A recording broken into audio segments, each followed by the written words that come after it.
Phil Sizer. I'm the lead trainer for Pain Association Scotland.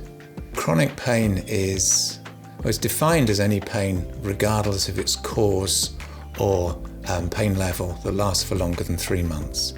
A lot of people will obviously see their doctors or their consultants about their painful conditions, but often they come to a point where those people will say, "I'm sorry, there's nothing more we can do for you medically." And that's where Pain Association can offer some help.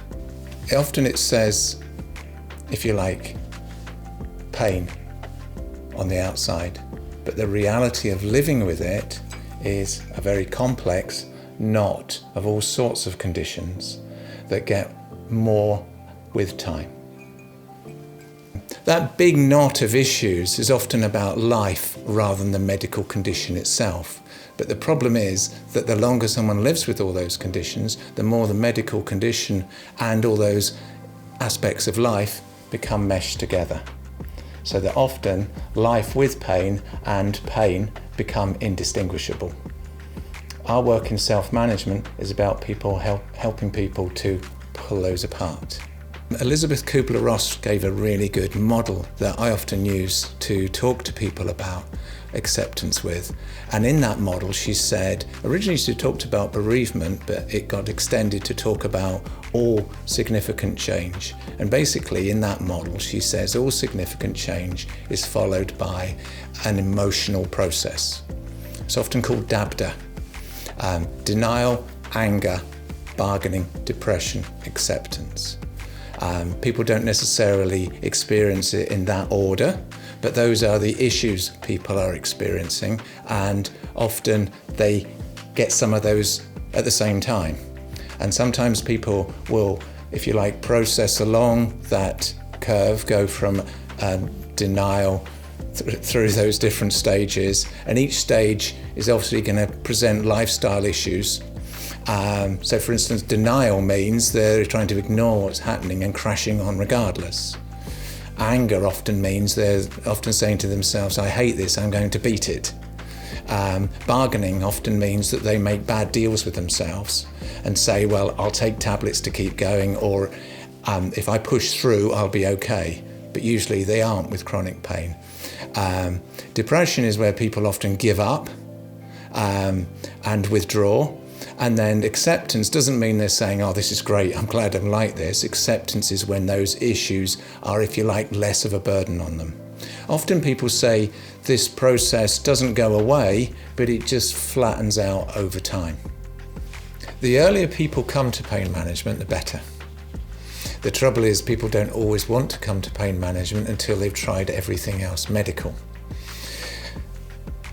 People have said this to me though. They've said, "I wish I'd come 5 years, 10 years earlier because it would have stopped the struggle."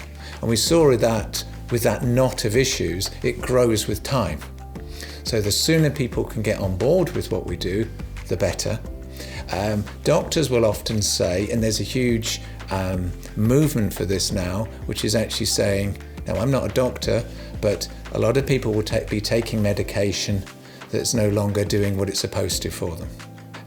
There isn't a type of person who comes to the sessions.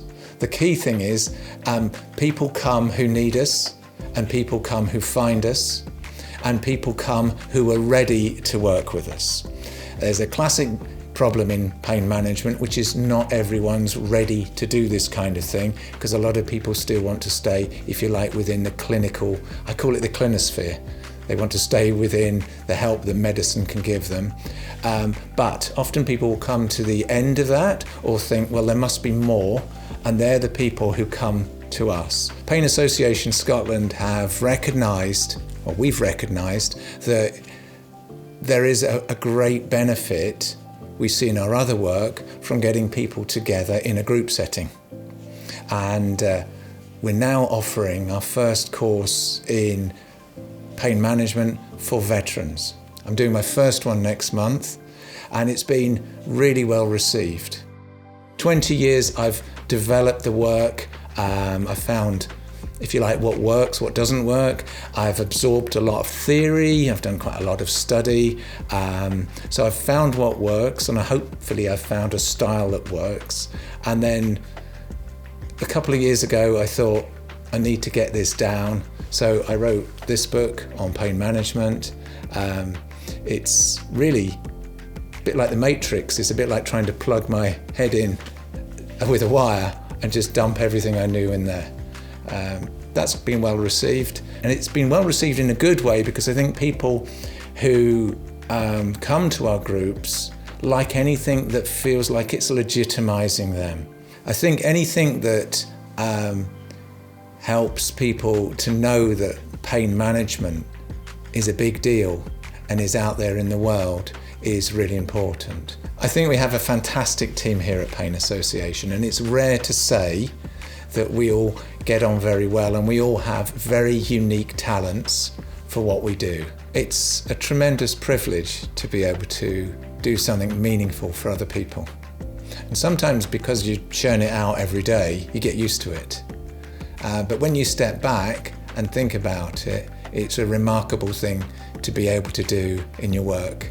It's to help people in ways that change their lives and help people to get unstuck from that knot I mentioned earlier, to untangle that knot and to move forward in their lives, and for their lives then to have meaning when they thought that meaning had been extinguished.